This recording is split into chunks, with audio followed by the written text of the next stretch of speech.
What is going on, folks? Welcome to Up at 9 with Item 9. What's up? You are watching your host, Gabe Lashley, Carter Ridge, and we're here to break down the latest gaming news of the week for you, folks. And, we got some pretty interesting stuff to talk about this week. We're going to be talking about some Xbox stuff. We're going to be talking about a little bit of deep trouble that the creator of Sonic has gotten himself into. Talking a bit about the Meta Quest 3. And a bunch of new game studios are currently being created by some quality talent. So we're going to be diving into that a little bit later. But yeah, right off the bat. Don't forget about the Apple AR VR headset. Yeah, I mean, I guess we can talk about that. Yeah. But first things first, Carter, you been playing anything this week? Yeah. I've been playing some Pokemon Fire Red. I've also been hopping into some Crash Bandicoot 2. Definitely loving having shout out the Miu Mini. Just have it in your pocket anywhere you go, you know? Yeah. Definitely one of my Miu best Mini. purchases. You guys want to send us over some Miu Minis? Yeah, facts. Hit us up. Yeah. But that's pretty much it, eh? Yeah. How about you? I've been playing Tears of the Kingdom. Got back into that. I'm thinking of picking up.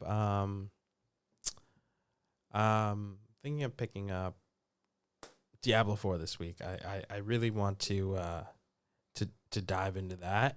That's definitely something that I've been really having my eye on. I don't know if I think I'm gonna wait. I was gonna buy the deluxe edition, but I was just like, you know what? Let me just hold off, and I will wait for the release date, which is tomorrow. So I think I'll pick it up tomorrow.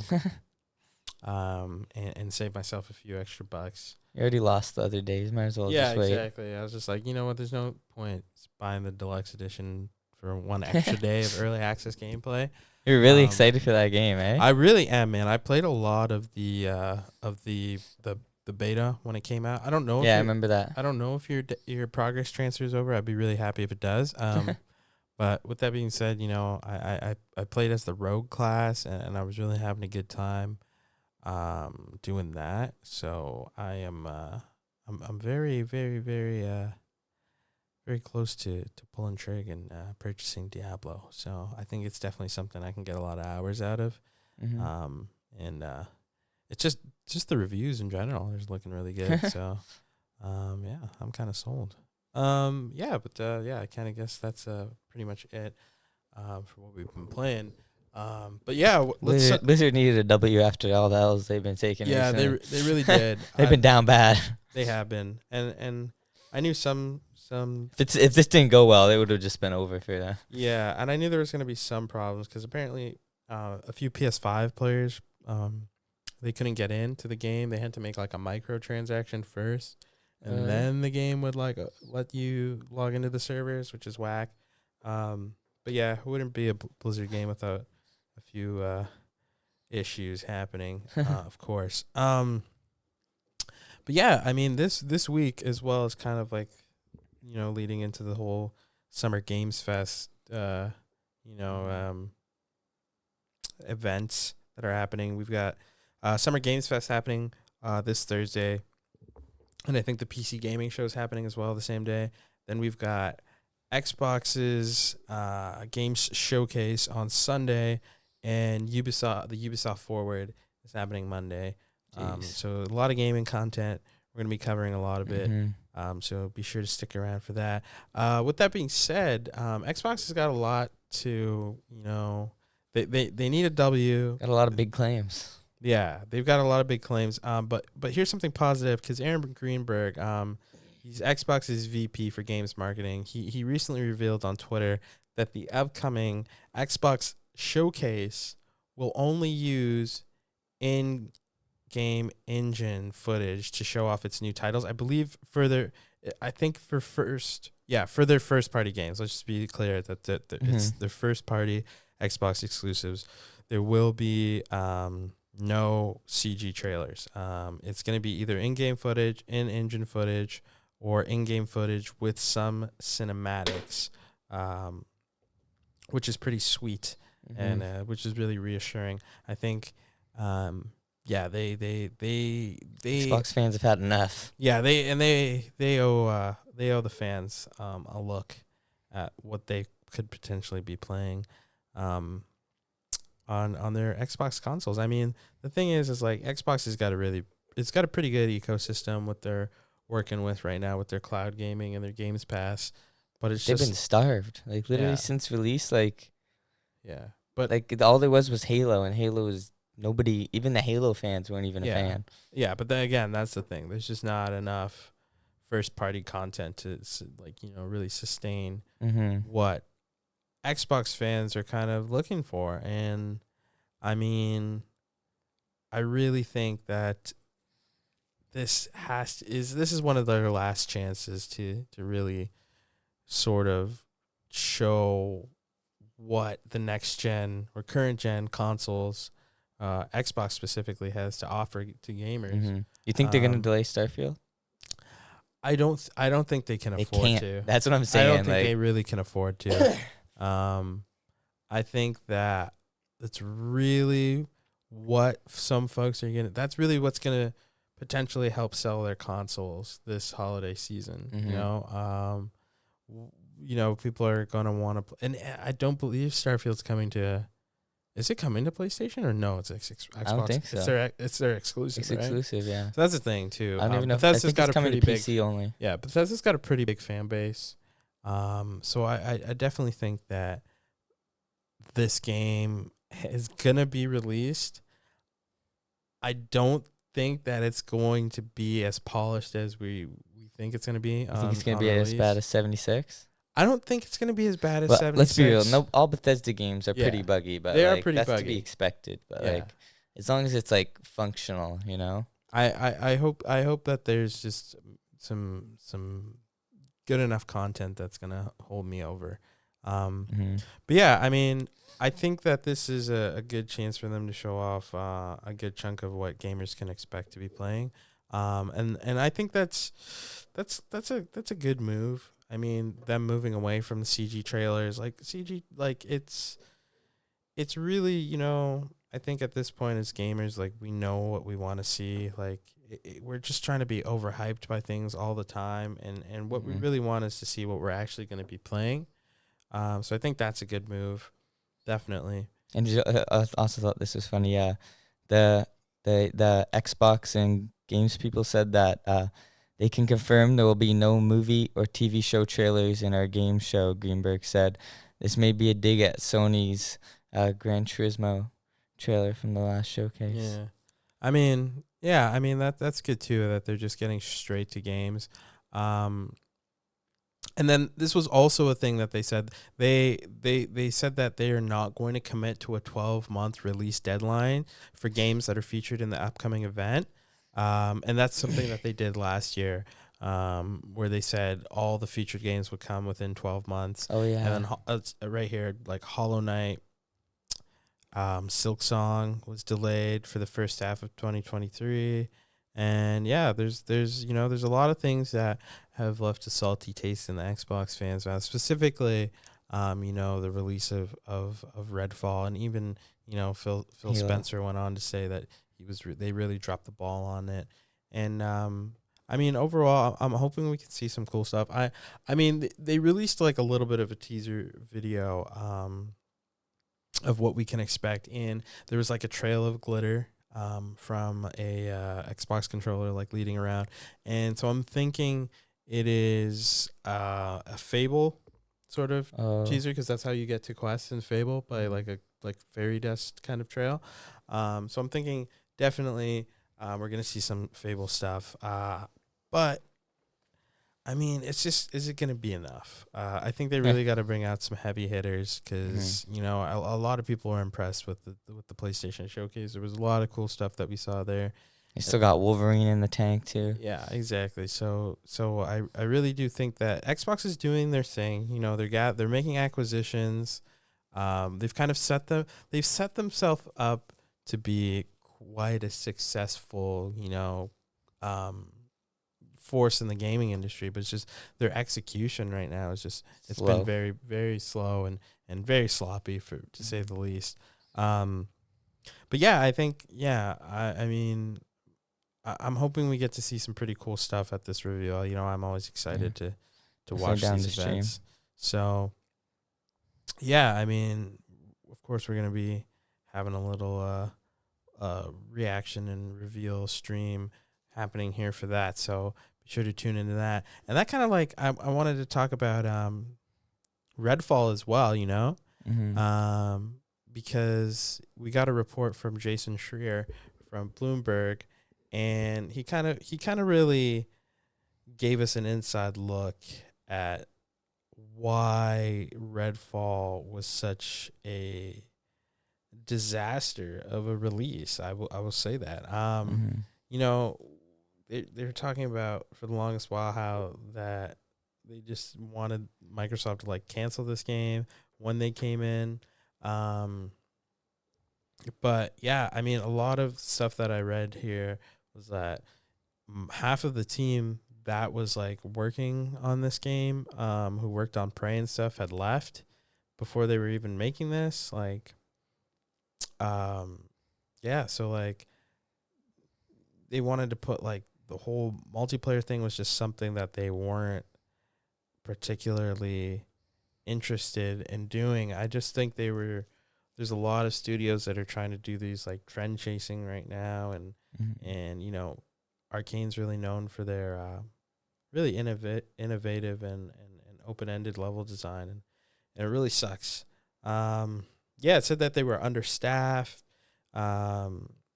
The studio's Austin office employed less than 100 people.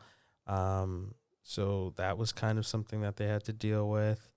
And yeah, by the end of Redfall's development, 70% of the Austin staff who worked on Prey were no longer at the company. And yeah, it was really hard for them to fill vacancies, and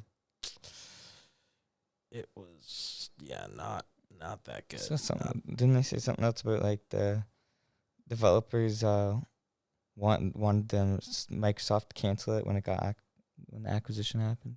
Yeah, I think so. I think that is what happened. Yeah, they were hoping for it, but but Microsoft was very hands off during the development of this game, actually. Yeah, I mean, I still have yet to play the game. I was very much looking forward to it. Like, I remember the last trailer that came out got me pretty excited for it. I was like, you know, Right. this is something I could do. But yeah, it was just really the whole how just I don't know. Yeah, again, like really how empty and how sort of cut and paste everything was for Arcane, which really sucks. Yeah, because who knows when the next Arcane game we're going to get. And, you know, there's already, you know, Back for Blood and other shooters like that. And really, again, it's just, they need to really look at what the indie developers are doing. And if you're good at something, you know, kind of just really focus on that. And again, with the whole chasing trends thing, it really sucks because, again, there are games that do this, what they're trying to do. In Redfall, there already are other games that are kind of like that do those combat systems and things very well. So, yeah, it just sucks.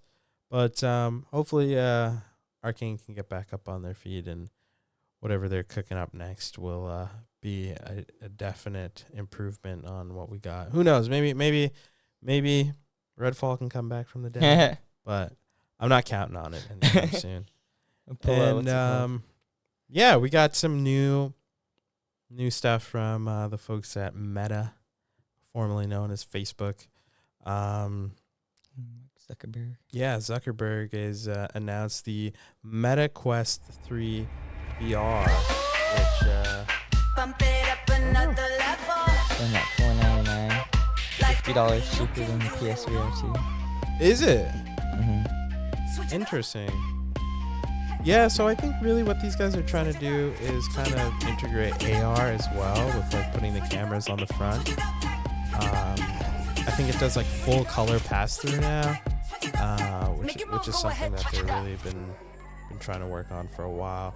So you can just kind of use these machines in sort of more everyday sort of scenarios, making it more practical. But yeah, I mean, there was a bunch of games announced too. Like I can't remember like, exactly what we got, but yeah, there was a whole gaming showcase. There was a Ghostbusters game. Yeah, so New power washing. let's see. Oh, that Dungeons and Dragons game they showed. Dungeons and Dragons looked kind of cool. Did it? You didn't see it in that trailer we just watched? Oh yeah, It was like table turning into Dungeons and Dragons. Evil Layers. What else they're working on? This dungeon game, Dungeons of Eternity. What else is it? Ghostbusters. Understands? Soon everyone will There's a new understand. Ghostbusters game. Especially coming out. you, Ghostbusters, with your silly parlor Is tricks. this the same one that You will released on see the console, or progress is I this have like a made. brand new VR experience? Know the What's power difference? I have harnessed. You will realize that I, Gustav Hookfather, am the genius who gave the world endless clean energy. The Ghost Lord is coming. What have I brought upon the world?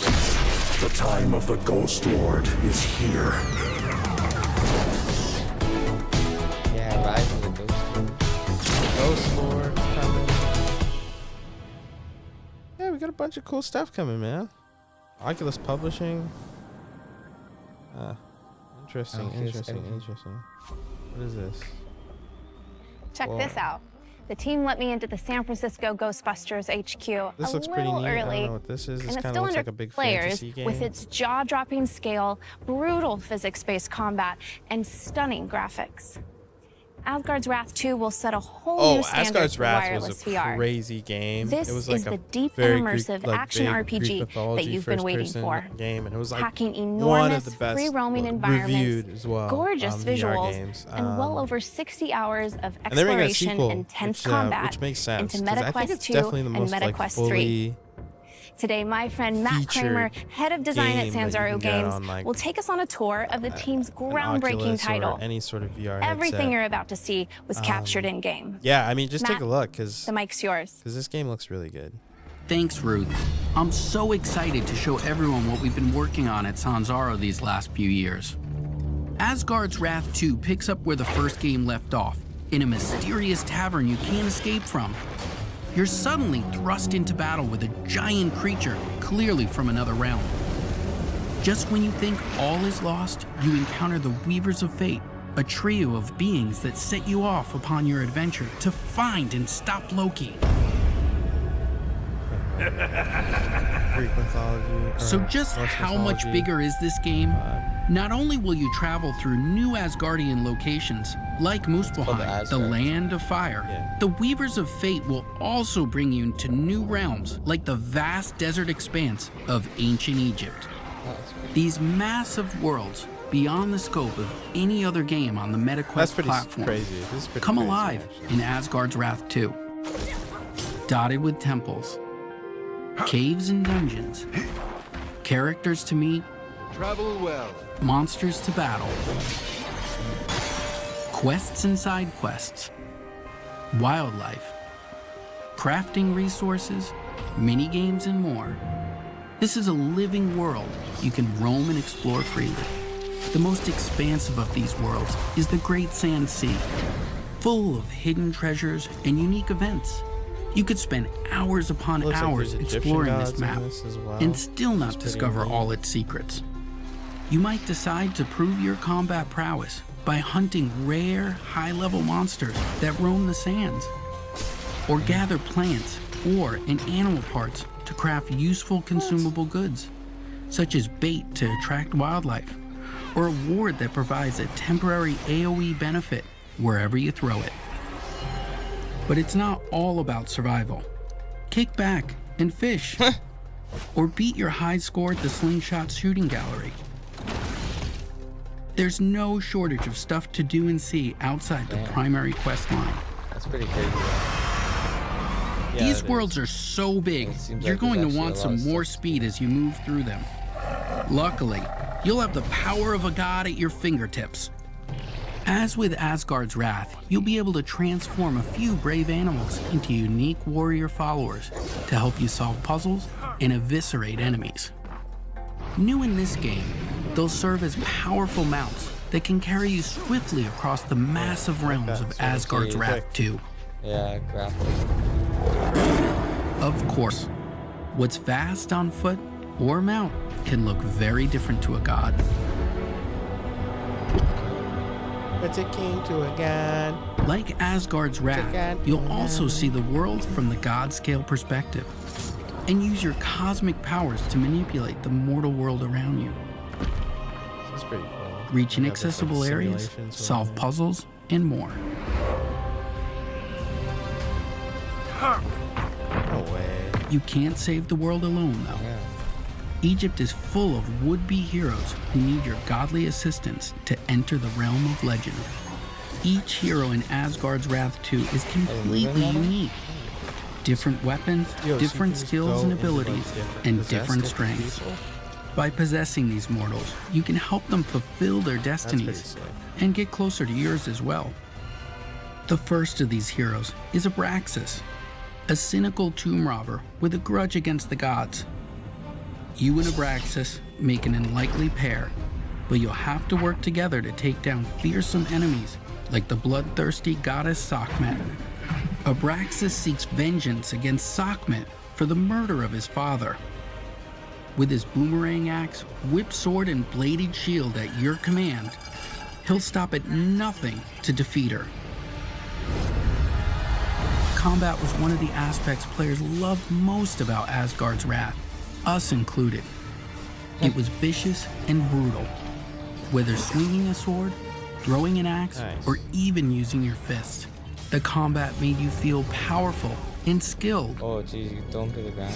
Dude, he flipped it around in his hand In the and used first it like game, a dagger. the combat favored a defense-first approach, meaning you had to block and parry a series of enemy attacks before you had a chance to remove their runic shields. This loop had to be completed 3 or 4 times before you could start damaging an enemy. In Asgard's Wrath 2, our updated combat system is centered around player choice. Nothing is holding you back. You can chip away at enemy shields through a flurry of attacks or land skilled parries to trigger opportunity windows that let you cut through your enemy's defenses with ease. We've also expanded the systems to include elemental types for a greater degree of player customization and wider variety amongst enemy archetypes. This time, we have a full physics system implemented Did you for see the weapons. sword just glitch out in the With air? swords, axes, bows, staffs, and more at your disposal. You can find a combat style that's right for you. But you'll need to change up Just your take his head. approach, as enemies will now react to your every movement and switch up their own attacks. Jeez. You'll also unlock He's new touching skills your and axe? abilities as you level up, letting you invest further in the weapons you Yeah, I use didn't most. expect that. Unlock Enemies powerful level up? abilities and What? super attacks to truly change the game. Nothing feels better than seeing your weapons soar into the air and rain down on a horde of enemies. You'll also discover relics you can slot into your weapons and armor that will provide you with powerful buffs, like adding fire damage to your weapon or heal over time, allowing you to customize your weapon set against each enemy you face. But you won't be the only one leveling up. Your animal followers have their own skill trees and will grow in power the more you spend time with them. Even with an upgraded companion and all these powers at your disposal, don't think the enemy AI will go easy on you. As you level up, so will they, Yeah. gaining new abilities, smarter tactics, sneaky counters, stronger armor, powerful super attacks, and relics to use against you. Some will even heal each other, boost each other's damage, or call for reinforcements. You'll have to use all the strength, endurance, speed, and quick thinking you can muster to forge a path through the ravenous enemies that lay between you and your destiny.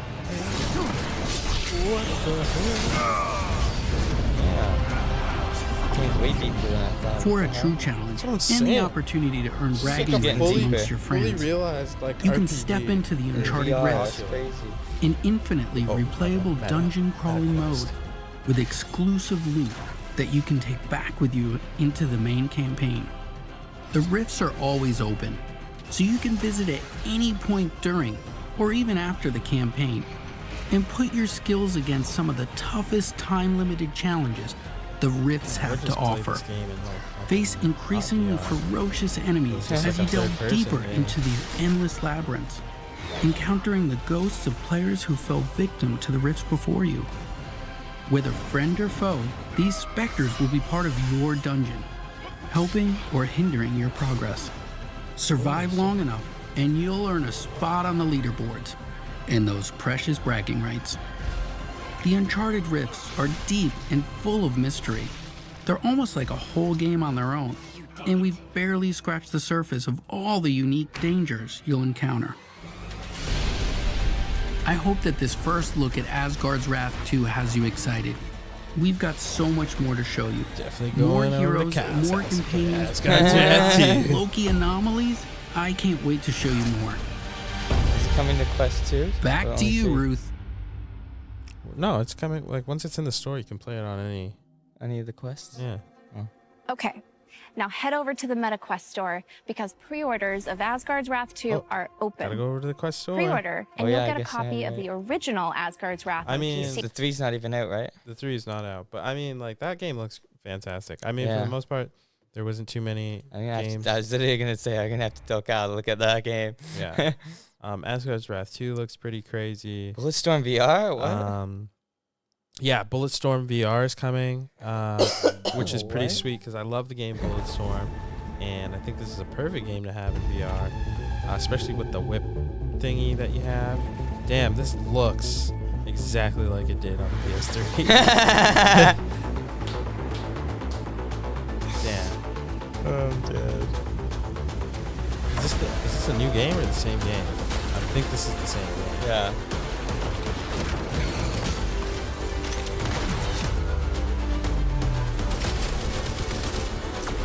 Jeez, the fans wanted it. Fans want it. This is the perfect game to play. It really is.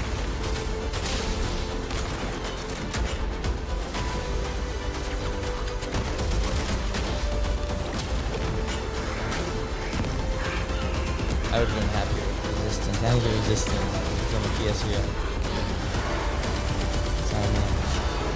Spider-Man. Aren't they working on Wolverine too? Yeah. Damn it, Insomniac. Never gonna get back. Bulletstorm VR. When's it coming? Just add it to your wish list. Maybe it's out right now? Is it out right now? Do we know? We don't know No when date. it's coming. But also, we got another new game that was really cool. This was the Stranger Things VR game, and it's gonna put you in the shoes of Vecna. You're gonna have to possess folks around Hawkins. Oh, damn. To transcend the human form. To become the predator I was always born to be.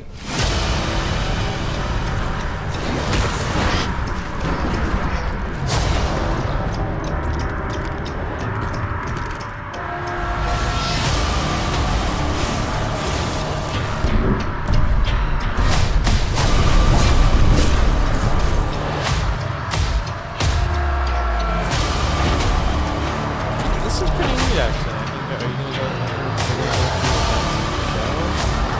I guess.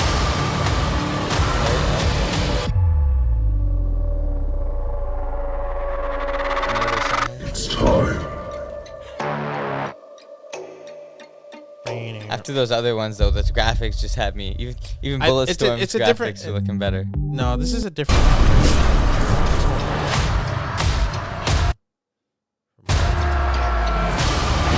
I mean, it's totally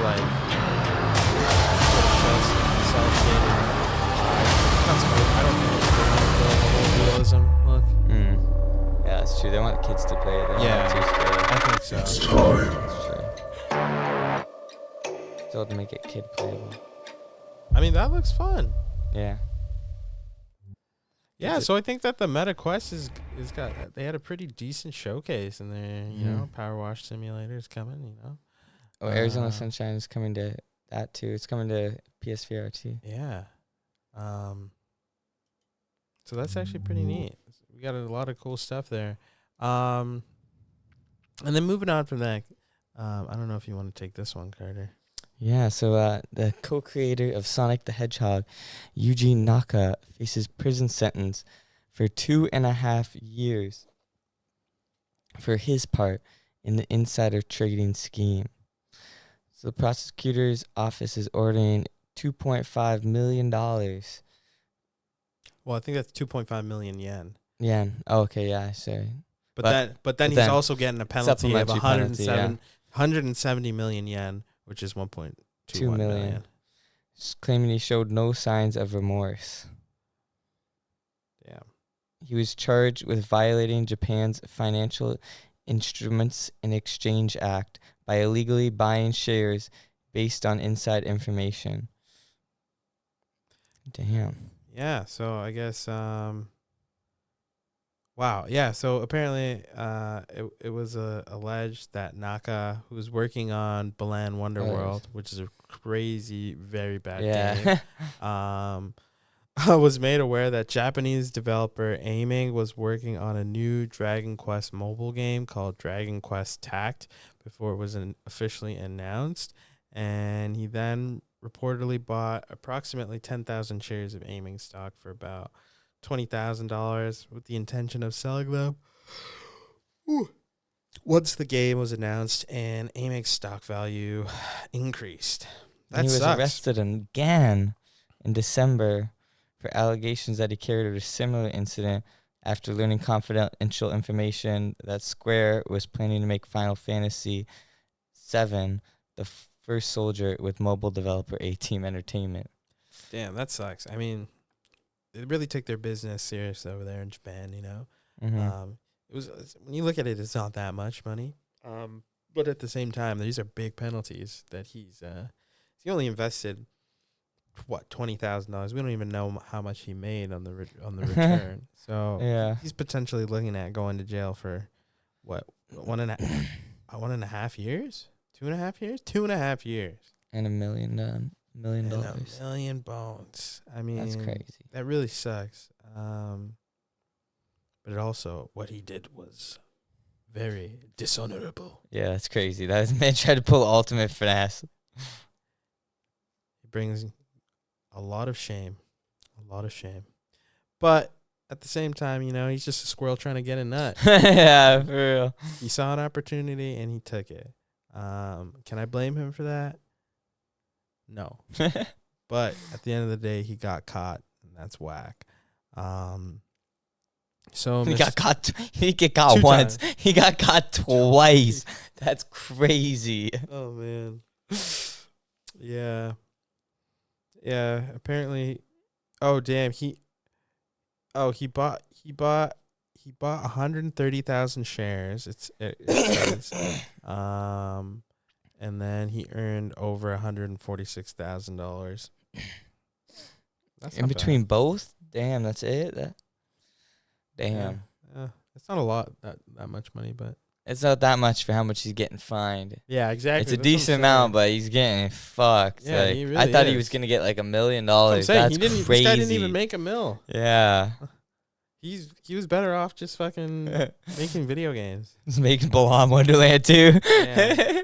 It would have been better if he embezzled the budget from Balan Wonderland. Yeah, too. And then, oh man, that's crazy. Well, moving on, we heard a lot of rumors last week about Sony acquiring CD Projekt Red. We know that's not happening. But in some other news, a handful of former CD Projekt Red developers have created a new studio named Blank to make character-driven games set in apocalypse with a twist or two. Cyberpunk 2077 director and The Witcher 3 co-game director, and excuse me for butchering these names, but Matus Kanek and has co-founded Blank with, I don't even know, Dres Miraz and Marcin Jeffimo, both former executive producers on The Witcher 3 and Cyberpunk 2077. Well, it seems like there's a lot of star power behind this studio. Yeah. Basically, it says this new studio aims to apply their years of experience to a clean slate and bring beautifully trying to wipe the crafted slate games. clean after Cyberpunk. Yeah. I guess they're trying to go for more single player narrative driven stuff and sort of like apocalypse kind of vibe. Yeah. Screenshot looks pretty cool. Yeah, we got some cool stuff going on, cool logo. Yeah, Blank is they're headquartered in Warsaw, and they currently consist of 10 team members. And yeah, they're looking to expand up to 60 members to develop its unannounced project. Who knows what that will be? I hope it goes to that kind of art style. I like that. Yeah, me too. It's like kind of like higher graphic Telltale, you know? Yeah, I mean, I think this is a good play for them. I think really what happened with the whole launch of Cyberpunk 2077 and them sort of like, especially after Witcher 3, their probably development sort of cycle definitely changed a bit with the popularity of that game and with, like, I guess Warner Brothers doing the whole publishing, I think, on that one, kind of a lot of more like suits and ties, kind of telling these guys what they can and can't do and where to like focus resources and stuff like that. So I think this is a pretty good step in the right direction, and it's cool that we're getting more independent studios from like such a pretty reputable studio. And like these guys have got some say what you want about Cyberpunk 2077, it's still like a pretty big open world game that took a lot to work on it. Took a lot to work on. I often look at it as sort of like kind of like a, and they did all work on Witcher 3. Yeah, so. I always feel like Cyberpunk's kind of like almost like a stepchild to like the Fallout sort of series, you know, and sort of terms of like that kind of RPG style of game. And also this one was pretty cool because I'm very excited about this one. Because God of War Ragnarok art director Raf Grassetti, this guy's his work is really awesome, and he works on some pretty cool stuff. But it seems like he is joining Halo Infinite creative director on Netflix's original IP AAA game. Raf announced on Twitter that he joined Netflix Games to work on a mysterious new game. The game, which has been described as a AAA multi-platform game and an original IP it appears to be helmed by former Halo Infinite creative director Joseph Staten. And this was teased a few weeks ago. Did we get a video or anything like that? No. But I think So is it AAA? Yeah, Grassetti said that he's happy to announce that I've joined Netflix to develop a new original IP AAA game. And I'm really excited to build a team and work with the amazing Joseph Staten, Jerry Edsall, Chakosani, and to bring a new world to life. So, yeah, I mean, they're working on a few people from some very reputable games. What's going on with all these ads on this thing? It's too much ads here. Do I got ad blocker on? I swear I do. Turn this on, eh? Chaco Sony is the head of the studio, and he used to be Overwatch's executive producer at Blizzard Entertainment. Yeah, and they've also got It's good. It's at Overwatch 1, not Overwatch 2, so it's good news. And like that was another thing too, like with Netflix games, like I mean, it's cool, but like where their games gonna be? You know, I know, are they that's what gonna I'm saying. bring them to consoles? And Or like, is it just gonna stream? Like, because I mean, like, and I was like, kind of hearing this conversation earlier. I think like Netflix is in almost like every household. I mean, if we're able to play these AAA games from our TVs, if somehow there's like they develop another part of the Netflix app that you can go into specifically for game streaming, and you can like connect a Bluetooth controller to your TV if it has that capability or something, or use your smartphone. I think that would be definitely a really big way for Netflix to get people to play a lot of these games. I know I, for one, would definitely sort of rather enjoy a streaming experience. And I think more likely I would be interested in playing these games. But again, for a big AAA title like whatever these guys are working on, I think it might be a little bit better for them to release on a well-established console already. But we'll just have to see with what they're working with. They might do kind of like a Telltale game too. Yeah, and especially the way that these guys are going. I mean, they've got some guys coming in from like Gears of War 2 who worked like at the Coalition. So I don't know, man. And we got the Halo Infinite director. I know, and the top dog is from Overwatch. So yeah, so I'm thinking this might be some, I don't know, high fantasy, maybe science fiction, first person shooter sort of thing. Yeah, I could see it very much going that way. But we'll just have to see. But yeah, that pretty much wraps up our show for the day. Thank you all for tuning in. You can catch this on YouTube. Be sure to give us a subscribe and like. And don't forget, the rest of the week we've got Summer Games Fest kicking things off on Sunday. So be sure to tune in for that. And we've got the Ubisoft Forward coming up, as well as the Xbox Games Showcase and the Starfield Showcase, which we will be live reacting to that. So let us know what you guys are looking forward to see. Sunday. Be there. It's going to be crazy. It's going to be wild. But yeah, folks, thanks for tuning in. And you know how it goes. Adam 9 Gaming's to these knees. Thanks for tuning in, folks. Until next time.